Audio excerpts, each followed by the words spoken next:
에듀윌 유료 회원만의 남다른 서비스.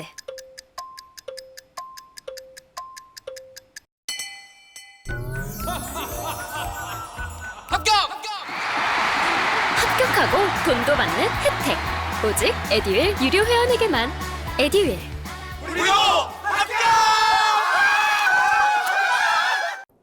자, 여러분 이제 이어서 두 번째 시간 가져보도록 하겠습니다. 이번 시간에는요, 종이에 서명하던 주민감사 청구도 이제 온라인 신청이 가능해졌다, 이렇게 나와 있어요. 여러분, 요 주제를 제가 픽을 한 이유는요, 자, 요거 한번 보려고 그래요. 우리가 이제 주민들이 주민자치의 원리에 따라서 직접 참여할 수 있는 제도들이 여러 가지가 있습니다. 주민의 이제 직접 참여 제도들이 있어요. 직접 참여 제도. 즉 우리는 간접 민주정치를 하고는 있지만 직접 민주정치의 요소를 많이 가미하려고 노력하죠. 이런 걸 일컬어 참여 민주주의라고 표현하기도 합니다. 그런데 이제 국가 차원에서는 이 직접 참여 제도를 많이 못 늘려놨는데 지방자치 차원에서는 꽤 그래도 많이 제도들을 가지고 있습니다. 우리가 역사적으로 보게 되면 1999년도로 거슬러 올라가요. 그러니까 이제 지방자치가 부활한 게 1991년도부터니까 그로부터 그렇게 크게 시간이 많이 지나지 않은 타이밍부터 주민의 직접 참여 제도들이 막 이제 생겨나기 시작하는데 이때 이제 두 가지 정도가 이제 들어옵니다. 그게 하나가 주민 감사 청구 제도예요. 주민 감사 청구 제도라고 하는 게 하나가 있고, 그 다음에 또 한 가지는 뭐가 있냐면요, 주민 조례 제정과 개폐에 대한 개정 폐지를 말하는 겁니다. 개폐 청구제도예요. 청구제도. 이거를 직접 해야 될 것은 지방의회 의원들이 해야 되잖아요. 조례에 대해서 제정을 하거나 개폐하는 것은 이제 지방의회 의원들이 해야 될 일인데, 그 지방의회 의원들한테 요 개폐나 제정을 청구할 수 있는 제도를 누가 가지고 있다? 예, 요 제도를 이제 청구할 수 있는 제도를 주민들한테, 해당 주민들한테 직접 주고 있다는 겁니다. 자, 그리고 2004년도가 되면 여기 이제 주민투표 제도가 도입이 돼요. 주민투표제라고 하는 게 도입이 되고, 그 다음에 2005년에 법이 만들어져서 2006년부터는 이제 주민 소송제가 도입이 됩니다. 이게 이제 납세자 소송제도라고 일컬어지는 건데요. 주민들이 이제 왜 우리 지역의 돈을 함부로 남용하냐, 뭐 이런 것들을 문제 삼아서 제기할 수 있는 겁니다. 그리고 이제 2007년도가 되면 이제 주민 소환 제도가 있어요. 우리가 지방선거를 통해서 선출한 대표들을 중간에 그만둬라 이러고 내보내버릴 수 있는 그런 제도도 가지고 있습니다. 이런 것들도 있고요. 이게 이제 사실은 2003년부터 시작됐지만 2011년에 공식화가 된 게 있습니다. 의무화가 됐다, 이렇게 이제 보시면 되는데, 그게 바로 이제 주민 참여 예산 제도라는 게 도입이 되죠. 주민 참여 예산 제도. 예산을 짤 때 주민들한테 원하는 것이 있는지 이런 것들을 수렴하도록 한 이런 제도가 독자적으로 2003년부터 뭐 특정 지자체들에서 이제 시작이 됐습니다만은 2011년도가 되면 이때는 모든 지역에서 의무적으로 주민참여 예산을 하도록 했습니다. 그리고 2020년에 이제 법이 개정되어서 지금은요, 이 조례 말고도 조례 밑에 규칙이라는 게 있거든요. 이제 주민이 규칙에 대해서 제정이나 개폐 청구를 할 수 있는 제도도 가지고 있습니다. 청구 제도, 이렇게 도입이 됐다는 것을 알아두세요. 그러니까 지방의회 의원들이 만드는 법이 조례이고, 요거에 근거를 두고 지방자치단체장이 또 만들 수 있는 법이 규칙인데, 그런데 이제 조례나 규칙에 대해서 전부 다 이제 주민들이 개폐 청구를 할 수 있는 이런 제도들을 다 도입해 놓고 있는 겁니다.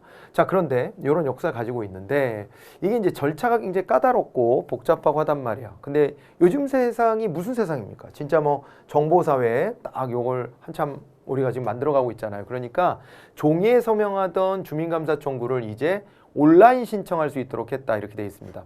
보통은요 18세 이상 기준을 가지고 있고 18세 이상 주민 얼마 이상 사람들이 같이 연서해야 된다. 서명을 다 같이 해야 된다. 뭐 이런 게 있었단 말이에요. 그랬는데 그거를 이제 일일이 들고 다니면서 서명을 받으려니 너무 어려운 겁니다. 그거를 갖다가 온라인 신청을 받을 수 있게끔 되어 있다는 거예요.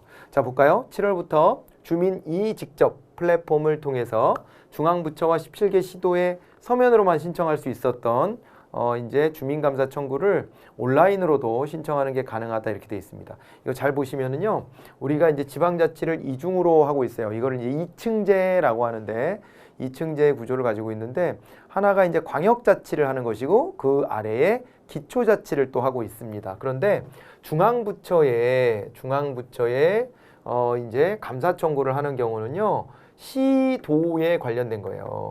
시도에 관련된 사안에 대해서는 어디다가 청구한다? 중앙부처에 청구를 합니다. 그래서 소관, 이제 부처의 장에게 하는 거니까요. 소관 중앙행정기관 장이니까 장관한테 하는 거다. 통상 이렇게 보시면 됩니다.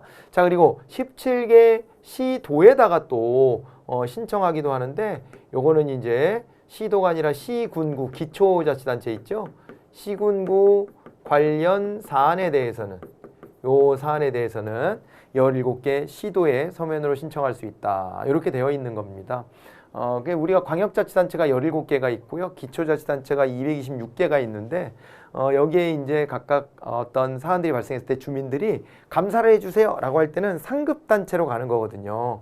그러다 보니까 시도 관련, 즉 광역자치단체 관련 사안은 중앙부처 쪽으로, 그 다음에 시군구, 즉 기초자치단체 관련된 부분은 이제 이렇게 이제 광역자치단체 쪽으로 주민감사 청구를 하게 되어 있는 거거든요. 근데 요거를 이제 온라인으로도 신청하는 게 가능하다는 겁니다. 주민 이직접이라는 플랫폼은 뭔가 이렇게 봤더니 지난해 2월에 이제 문을 열었대요. 중앙부처나 지방자치단체를 직접 방문해 처리하던 주민직접 참여 제도를 PC와 스마트폰 등 온라인으로 참여할 수 있게 만든 플랫폼입니다. 주민 이직접을 통해 주민조례, 주민투표를 청구하거나, 자, 아까 주민조례 재정 개폐 청구 제도가 있었고, 그 다음에 주민투표도 있었잖아요. 이런 걸 청구하거나 청구권에 대한 전자서명이 가능하다 이렇게 되어 있습니다. 각종 증명서의 발급과 결과를 조회할 수도 있게끔 되어 있습니다. 이번에 주민감사 청구까지 가능하도록 시스템이 구축되었다. 이렇게 봐두시면 되겠네요. 자, 그래서 이렇게 지금 현재는 주민조례나 주민투표 청구, 또 혹은 주민감사 청구까지 이렇게 주민 이직접 플랫폼을 통해서 할 수 있게끔 제도화 되어 있다는 것을 기억해 놓으시면 좋겠습니다.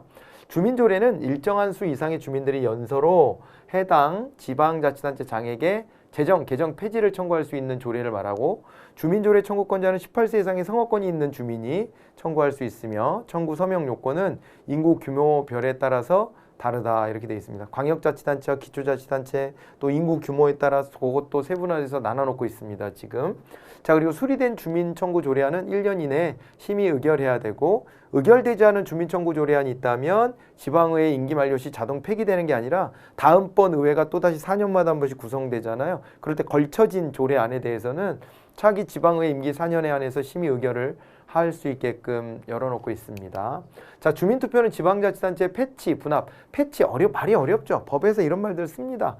패는 없애는 거고요. 지방자치단체를 없애는 것이고, 치는 이제 설치하는 거예요. 분은 나누는 거고, 합은 합치는 겁니다. 그래서 주민투표는 지방자치단체의 패치, 분합 또는 주민에게 과도한 부담을 주거나 중대한 영향을 미치는 사항에 대해서 지방자치단체 장이 실시해서 주민 전체의 의사를 묻는 투표를 말한다. 주민투표에는 투표인 명부 작성 기준일 18세 이상으로 되어 있고, 여기도 투표권이 있는 주민이 참여하게 되어 있다라고 하는 거고요. 주민투표에 붙여진 사항은 주민투표권자 총수의 4분의 1 이상이 투표를 해야 뚜껑을 열어볼 수 있어요. 만약에 4분의 1보다도 더 적은 인원이 투표했다면 뚜껑을 아예 열질 않습니다. 그래서 뚜껑을 열으려면 4분의 1 이상의 투표율이 있어야 돼요. 전에는 이게 3분의 1 이상이었는데 4분의 1로 완화가 되어 있습니다. 자, 그리고 이제 유효 투표수, 과반수의 득표. 이게 4분의 1 이상이 되면 뚜껑을 열 수 있고, 뚜껑을 열어서 과반수의 득표로 이제 확정이 된다 이렇게 봐두시면은 되겠습니다. 아시겠죠? 자, 그래서 종이에 서명하던 주민감사 청구가 이제 온라인 신청 가능해졌다는 것을 함께 좀 봐두셔야 돼요. 이렇게. 그리고 주민감사 청구에 대한 얘기도 좀 설명이 있습니다. 위법 부당한 행정처분이나 불합리한 행정제도로 인해서 주민의 권익을 침해받은 경우 18세 이상인 일정 한 수 이상의 주민에게 연대 서명을 받아 주민 직접 감사를 청구할 수 있는 제도다. 이렇게 되어 있습니다. 시도의 경우에는 주무부 장관에게, 시군과 자치구의 경우에는 시도지사의 감사를 청구한다라고 되어 있죠. 자, 이렇게 되어 있고, 그래서 보니까 시도는 300명, 50만 명 이상, 대도시는 200명, 시군자치구는 150명 이내에서 조례로 정하는 수 이상의 18세 이상 주민의 연대 서명이 필요하다. 말 되게 어려워요. 그런데 예를 들어서 서울특별시다. 마침 서울특별시 얘기가 위에 있으니까 서울특별시다 그러면 여기에 이제 주민 300명 이하의 수 중에서 조례로 정해야 되는 거예요. 조례로 정한 수 이상의 연서가 필요하다. 이런 얘기거든요. 이 말이 어려워요. 그러니까 무슨 얘기냐면 서울 인구가 이렇게 있을 거 아니에요. 엄청 많은 인구가. 그죠? 서울 인구가 900만 원 넘죠. 아직도. 그죠? 그랬을 때 여기에서 법으로 이렇게 돼 있는 거예요. 300명 밑에 수에서 조례로 정하래요. 서울시 조례로요. 어느 한 숫자를 딱 정하는 거예요. 여기 예를 든 거예요. 예를 들어서 서울시 조례로 여기를요 200인 이상 이렇게 했다 칠까요? 200인 이상 이렇게 정했다 치면 여기가 200인이라 칩시다. 그러면 여기서부터 요 위만큼의 서명이 있으면 그러면은 감사 청구 받아주겠다는 거예요. 그러니까 요거를 기준을 어느 시도든지 간에 300명이 넘어가는 기준을 만들면 안 되고 300인 이하의 수에서 최저선을 정해라. 이렇게 재량을 줬고 서울이 예를 들어 200명으로 딱 정해놨다면 200명 이상의 연서만 있으면 감사 청구는 받아주겠다. 이렇게 하고 있는 그러한 방식이라고 보시면 되겠습니다. 아시겠죠? 네. 이렇게 해가지고 각각 시도는 300명, 50만 이상 대도시는 200명, 시군 자치구는 150명 이내에서 조례로 이렇게 하한선을 정하고 그 이상의 연서가 있으면 받아들여준다. 그러니까 감사 청구는요 굉장히 쉽게 받아주는 거예요. 쉽게 받아주는 거. 그러니까 몇 명 안 모여도 감사 청구가 되는데 이게 지금 이제 온라인상에서 이 서명을 받을 수 있다고 했으니까 금방 모을 수 있을 것 같은데요. 앞으로 감사나 이런 것들이 좀 더 활성화될 수 있는 계기가 되는 것으로 보여집니다. 자, 이런 제도를 같이 좀 봐두시면 좋을 것 같고요. 그리고 이어서는 이제 경제 산업 분야인데 경제 산업 분야에서는 정부 압박에 13년 만에 라면 가격이 인하됐다라는 이런 뉴스가 있어요. 그래서 이건 여러분들이 한번 읽어보시면 되고요. 일단은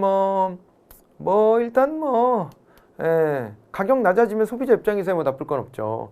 원래요 인플레이션이 벌어지면 이런 업체들은 덩달아서 가격을 막 올려요. 끌어올려요. 그러니까 이제 정부가 그걸 두고 볼 수만은 없어서 개입한 것 같습니다. 그런데 다만 이제 그러다 보니까 논란이 좀 많이 생겼죠. 정부 압박. 이게 지금 가능한 일이냐. 시장 경제 원리를 따른다면서 특히나 지금 우리가 보수 정권이 들어서 있는데 정부가 압박해갖고 가격 통제를 했다라고 하는 것에 대해서 논란이 좀 있긴 합니다. 그런데 그럼에도 불구하고 소비자 보호를 위해서는 불가피한 측면이 있었다 이렇게 보기도 하고 또 전문가들은 몇몇 이렇게 소비재를 가격을 떨어뜨리는 것이 조금씩 떨어뜨리는 것이 경제 전체 인플레이션을 막는 데는 큰 역할을 못한다. 결국에는 원유 가격이나 이런 것 때문에 막 가격이 올라가는 건데 그것만으로 되겠냐 이런 거 빵값 좀 떨어뜨리고 라면값 떨어뜨린다고 되겠냐 이런 이제 냉소적인 반응도 있기는 합니다. 그런 부분들을 함께 좀 체크해 보시면 좋을 것 같아서 요 기사거리를 하나 또 이렇게 픽을 해봤고요. 여기서 이제 알아야 될 제도는 오픈 프라이스라는 제도가 있습니다. 이거는 예전 같으면요. 물건을 만들 때 표면에다가요 권장 소비자 가격 이거 얼마 받으시면 돼요 라고 판매 업체들한테 공장에서 다 정해서 내보냈단 말이에요. 그런데 이제 그렇게 하다 보니까 소매상들이 소비자를 위해서 가격 경쟁을 하지 않고 오히려 이제 정해진 가격대로 받으려고 한단 말이에요. 그래서 정부가 오픈 프라이스 제도를 도입해 가지고 어떻게 했냐면은요. 이게 공장에서 물건 만들어서 내보낼 때 얼마 받아라 이런 거를 쓰지 않는 거예요. 그러면 이제 그걸 떼어다가 파는 사람들이 이거 내가 얼마 떼어왔으니까 얼마의 마진을 붙여서 팔아야 되겠다를 직접 결정하라는 겁니다.